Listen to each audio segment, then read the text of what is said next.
10টা টাকা নিলাম। কানে কথা যায় না নাকি? শুনেছি। কেন নিলাম? শুধুবে না? শুধিয়েছি কখনো? আমি যদি 10টা টাকা উড়িয়ে দিই? দেবে?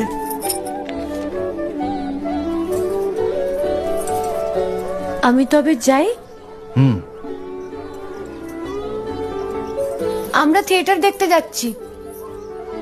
তুমি কি শুনলে আমি কি বললাম? বড় জ্বালাচ্ছ ললিতা।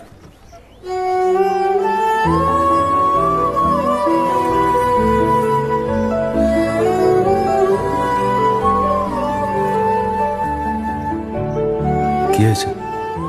আমরা সবাই থিয়েটার দেখতে যাচ্ছি। আমরা বলতে? আমি, কালী, চারু। চারুকে চেনো? ওই যে পাড়ার মোড়ের বাড়ির আমার বন্ধুর ব্রাহ্মবাড়ি। হ্যাঁ, ওই চারু, চারুর মা আর ওর মামা। এই মামাটিকে? খুড়ের মামা তো ভাই, কিরিন বাবু। সে তো মুঙ্গেরে থাকে, কলকাতায় পড়তে এসেছে। সেখানের কলেজে নাকি আর বেশি পড়ার উপায় নেই, তাই এখানেই ভর্তি হবে। বাহ, তার সম্পর্কে সবকিছু একেবারে ঠোঁটস্থ করা হয়েছে দেখছি।